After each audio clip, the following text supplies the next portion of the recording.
How you doing, YouTube? Matt, Massive Beer Reviews, back with another mystery beer. What is it? I have no idea. That's the whole thing about mystery beers. You have no clue. But we're going to drink it. We're going to talk about it. First things first, this comes courtesy of Tom. Thank you very much. Tom from New Hampshire, he sent me off a banger, a 5-banger of mystery beers. 5, not 5, 5. Banger of mystery beers, and then threw in a little Belgian gem to top it off. So thank you very much, brother. Can't wait to dive into these. Let's have at it.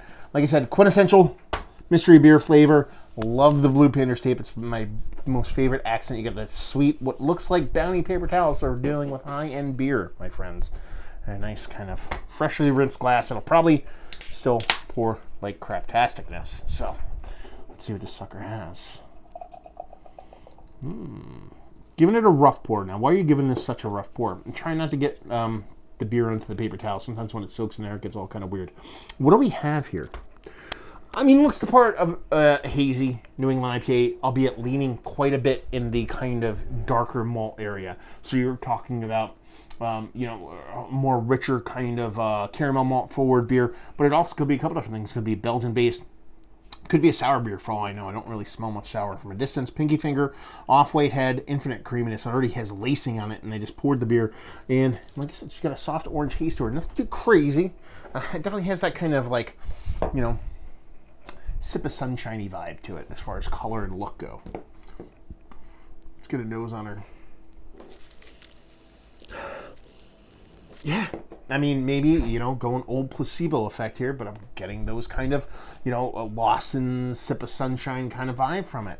Getting that rich kind of sweet caramel malt with a little bit sweet. It's not necessarily rich, robust, but you're getting this nice honey malt on top of it. So you got a little bit of caramel malt, a nice punch of kind of a honey malt in there. But there's all big, huge fruits in the background. It kind of is that old school. Give me your, your Sculpin, your Pliny, your not necessarily Pliny, but your two hearts. Rewind. Two-hearted ale, but give it that New England kind of treatment. So some of these kind of fiddleheady kind of sip of sunshiny beers kind of come off this way. Yeah, just rich, sweet malts, a little bit of honey malt in there, nice rich fruit component, and probably leaning more citrus than anything else. Yeah, let's dive in. Cheers.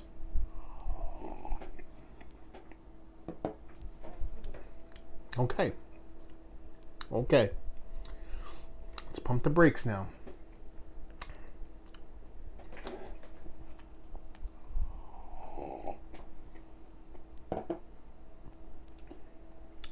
This is not one of those beers. It's got a decent malt base to it. Definitely, for me, it's all about the honey malt in here. Just rich honey. It marries well with a nice kind of orange. It's still the same kind of taste or flavors that I was guessing at, but presented in a much different way. It's a much softer of a beer, almost like a rye IPA. Are we getting a rye IPA right now? Did I just gloss over all the rye spiciness in here? I think I might have. Yeah, I think this is somebody's 6.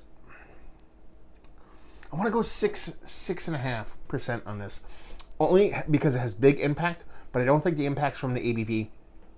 I think the impact is from dry hopping, and I think the impact is from rye. So I'm going to say a rye malt based IPA, creeping in maybe towards the double range, but keep it in that 6 to 6 high range. Is there any kind of yeasty kind of craziness going on in this? I don't think so.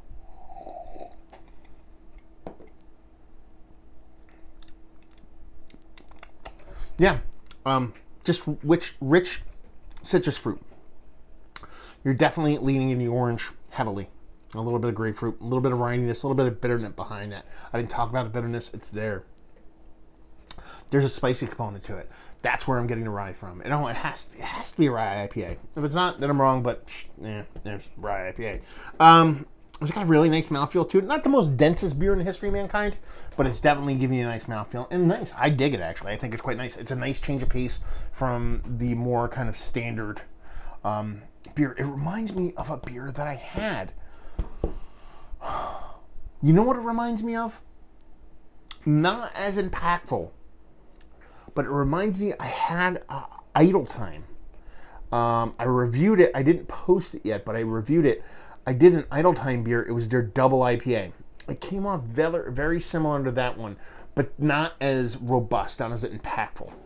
And that came off as a rye beer to me too. It didn't come off as like just a base IPA. It was a double IPA, but it had this kind of spicy rye treatment to it. But yeah, I'll hang my hat on the rye. Say single IPA, creeping up towards a double. Yeah, not no yeasty nefariousness in there. Just a straightforward to the point rye IPA, double extra hop, dry hopped. You know what I mean? DDH, if you will, kind of IPA. See how wrong I am. I like it when with these big, huge pieces of tape. It makes it infinitely easier to get these off. We can do a proper presentation, a proper reveal here. Still can't see the beer. Oh, look at this, double layered for protection. Nope, I'm not messing around here. Okay, I know who Upper Pass looked like beer. Upper Pass, okay.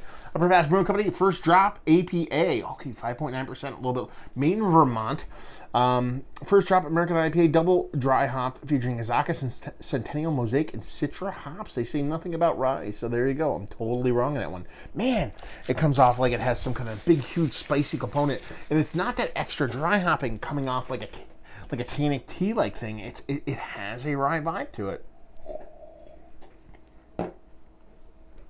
Yeah. I dig it.